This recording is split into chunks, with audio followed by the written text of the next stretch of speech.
আসসালামু আলাইকুম। Education care Facebook page এবং ইউটিউব চ্যানেলে নবম-দশম শ্রেণীর নতুন একটি ভিডিও টিউটোরিয়ালে সবাইকে স্বাগতম। শিক্ষার্থীরা, আজকে আমরা খুবই গুরুত্বপূর্ণ একটি কবিতা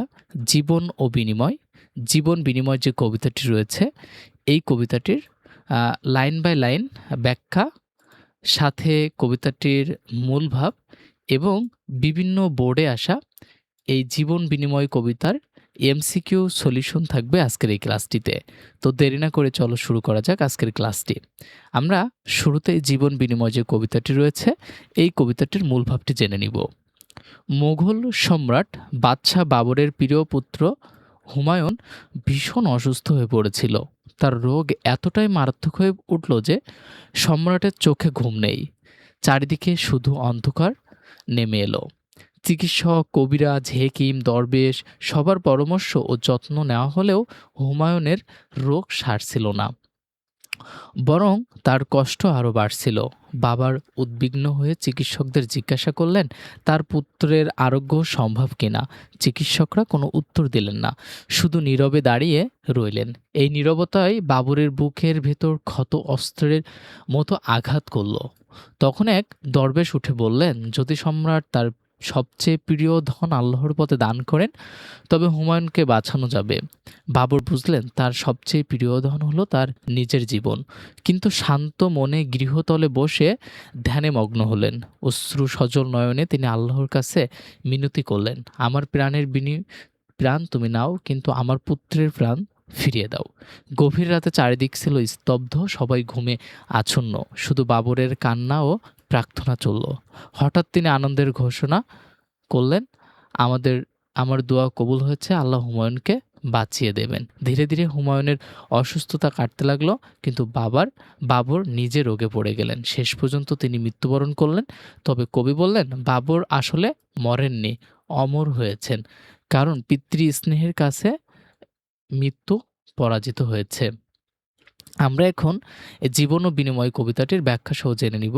তার আগে একটু কমেন্টে জানিয়ে দাও কে কোথা থেকে আমাদের এই ক্লাসটি দেখছো এবং কোন বোর্ড থেকে আমাদের সাথে ক্লাসটি করছো।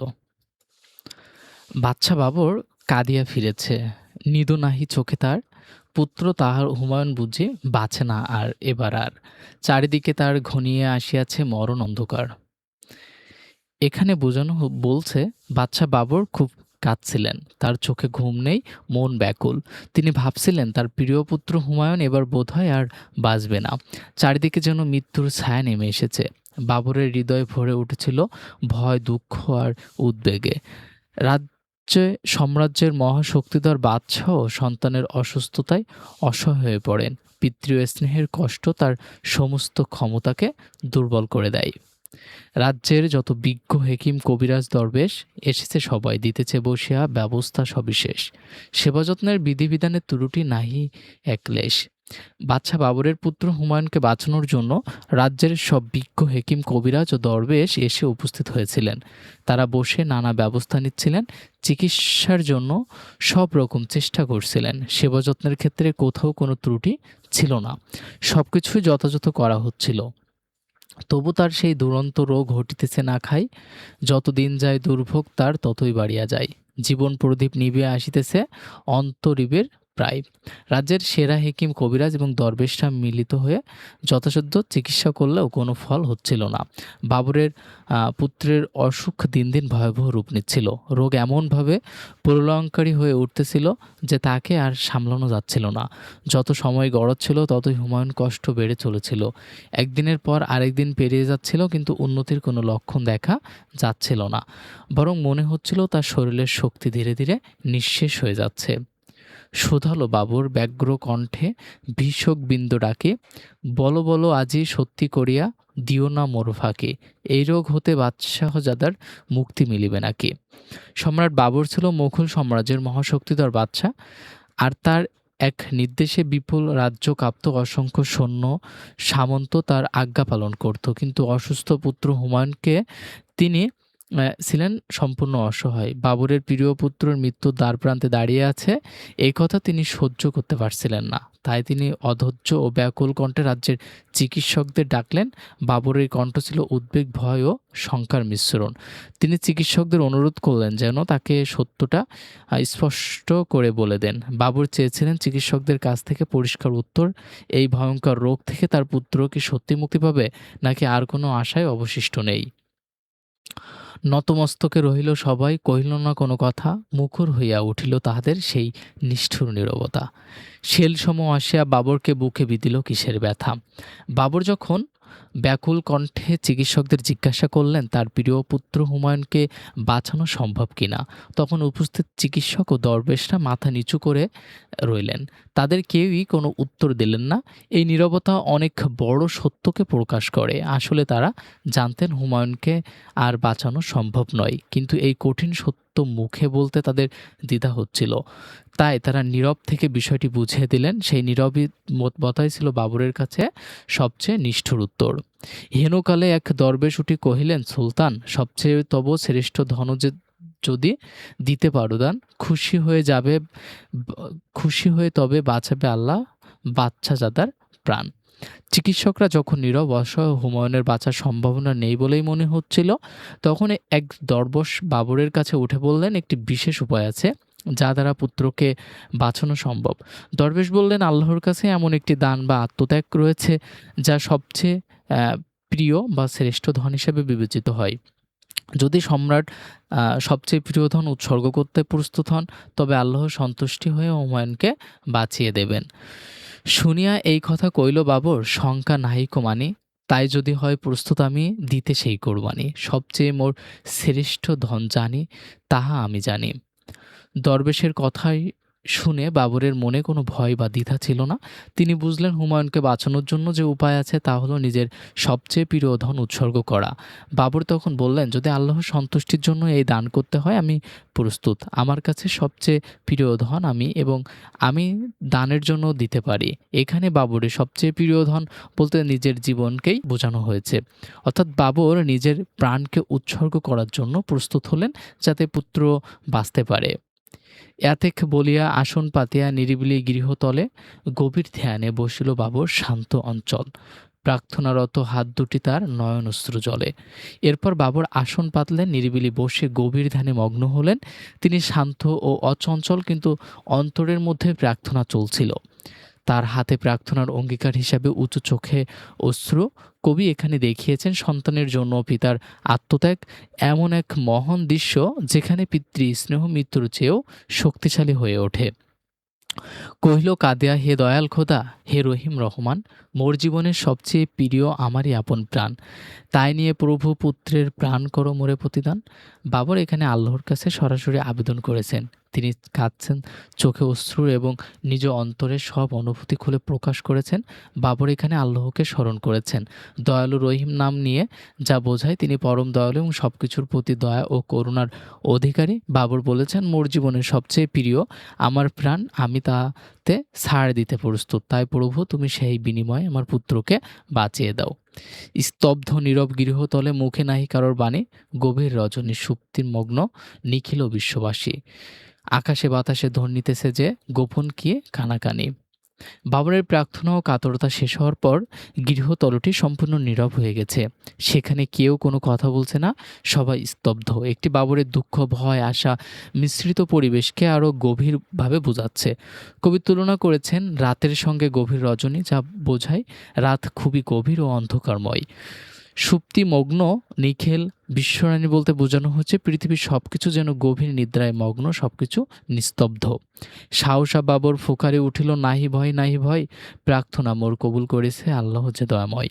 পুত্র আমায় বাঁচিয়া উঠিবে, মরিবে না নিশ্চয়। দীর্ঘ শোক, দুঃখ, প্রার্থনার পর বাবর হঠাৎ আনন্দের চিৎকার করে উঠলেন, নাহি ভয় নাহি ভয়। বাবর অনুভব করলেন যে তার প্রার্থনা আল্লাহর কাছে কবুল হয়েছে। এখানে আল্লাহকে দয়াময় হিসাবে উল্লেখ করা হয়েছে, যা বোঝায় আল্লাহ স্নেহময় ও দয়াশীল। বাবর নিশ্চিত হয়ে উঠলেন তার প্রিয় পুত্র হুমায়ুন বাঁচবেন। তার মন ভরে উঠলেন আশার আলো দিয়ে। ঘুরিতে লাগিল পুলকে বাবর পুত্রের চারিপাশে, নিরাশ হৃদয় সে যেন আশায় দৃপ্ত জল আসে। তিমির রাতের তরুণে তরুণে উষার পূর্বভাসে। বাবর যখন দেখতে পেলেন যে তার প্রিয় পুত্র ধীরে ধীরে সুস্থ হতে শুরু করছেন, তখন তার হৃদয়ে আনন্দের জোয়ার ঢুকছে। কবি লিখেছেন, ঘুরতে লাগিল পুলকে বাবর পুত্রের চারিপাশে, অর্থাৎ বাবরের মনে উচ্ছ্বাসের ঢেউ উঠল, তার দুঃখ ভয় যেন দূর সরে গেল। তিমির রাতের তরুণে তরুণে উষার পূর্বাভাস দ্বারা কবি তুলনা করেছেন রাতের অন্ধকার ও ভোরের আলোর সঙ্গে হুমায়ুনের মুমূর্ষু অবস্থা। তিমির রাতের সঙ্গে তুলনা করা হয়েছে তার সুস্থ হওয়ার লক্ষণকে ভোরের আগমনের পূর্বাভাস হিসাবে দেখানো হয়েছে। সেদিন হতে রোগ লক্ষণ দেখা দিল বাবরের, হৃদ্যচিত্তে গ্রহণ করিল শয্যা সে মরণের। নতুন জীবনে হুমায়ুন ধীরে ধীরে বাঁচিয়া উঠিল ফের। হুমায়ুন ধীরে ধীরে সুস্থ হতে শুরু করলো। বাবরের জীবন অভ্যন্তরীণ যন্ত্রণা উৎফুল্লতা মিশ্রিত হলো। সেদিন থেকেই বাবরের শরীরে রোগের লক্ষণ প্রকাশ পেল। হৃদচিত্তে গ্রহণ করিল শয্যা সে মরণের। এখানে বোঝানো হয়েছে বাবর আনন্দের সাহিত্য মৃত্যুকে মেনে নিলেন। তিনি জানতেন তার সবচেয়ে প্রিয় ধন পুত্র হুমায়ুনকে বেঁচে গেছে, তাই নিজের মৃত্যুতে তিনি ভয় নয় সন্তুষ্টি ও স্বস্তির সঙ্গে গ্রহণ করলেন। মরিল বাবর, না না ভুল কথা, মৃত্যুকে তারে কয়। মরিয়া বাবর অমর হয়েছেন, নাহি তার কোনো ক্ষয়। পিতৃ স্নেহের কাছে হয়েছেন মরণের পরাজয়। কবিতায় এই শেষ স্তবকে কবি সম্রাট বাবরের অমরত্ব ও পিতৃস্নেহের মহিমাকে তুলে ধরেছেন। হুমায়ুন সুস্থ হয়ে উঠেছেন এবং বাবরের মৃত্যু হয়, কিন্তু কবি বোঝাতে চেয়েছেন বাবরের মৃত্যু শারীরিক মাত্রা, তার আত্মা, অনুভূতি ও ভালোবাসা অমর। মরিল বাবর, না না ভুল কথা, মৃত্যুকে তারে কয়। এই লাইন দ্বারা বোঝানো হয়েছে যে মৃত্যুই যদি আসে তবে পিতার সন্তানের প্রতি ভালোবাসা কখনো মারা যায় না। সন্তানের হৃদয়ের গভীর স্নেহের সামনে মৃত্যু অক্ষম। শিক্ষার্থীরা, এই ছিল তোমাদের জীবন বিনিময় যে কবিতাটি রয়েছে, এই কবিতাটির প্রতিটা লাইন বাই লাইন ব্যাখ্যা। আমরা এখন গুরুত্বপূর্ণ কয়েকটি এমসিকিউ দেখে নিব, যেহেতু ক্লাসটি বড় হয়ে যাচ্ছে। কোন বাদশার পুত্র মৃত্যুপথ যাত্রী ছিলেন? বাবর। হুমায়ুন কার পুত্র ছিল? এটা বাবরের পুত্র ছিল। হুমায়ুন কিসে আক্রান্ত হয়েছিল? দুরারোগ্য ব্যাধিতে। পুত্রের রোগ সারাতে কে চেষ্টা করলো? হেকিম, কবিরাজ এবং দরবেশ। জীবন প্রদীপ নিভে আসিতেছে, এখানে কি বোঝানো হচ্ছে? মৃত্যুর সময় ঘনিয়ে এসেছে। বাবর কোথায় বসে প্রার্থনা করেন? নিরিবিলি গৃহতলে। প্রার্থনায় বাবর কি চাইলেন?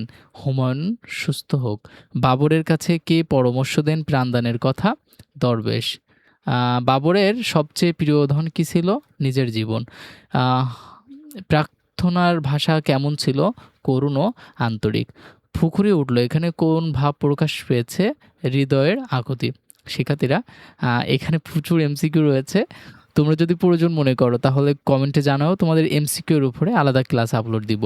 তো আর ক্লাসটি আর বেশি না করে আমরা এই ক্লাসটি এখানেই শেষ করছি। একটা গুরুত্বপূর্ণ একটু দেখে নাও, নিদ শব্দের অর্থ কী?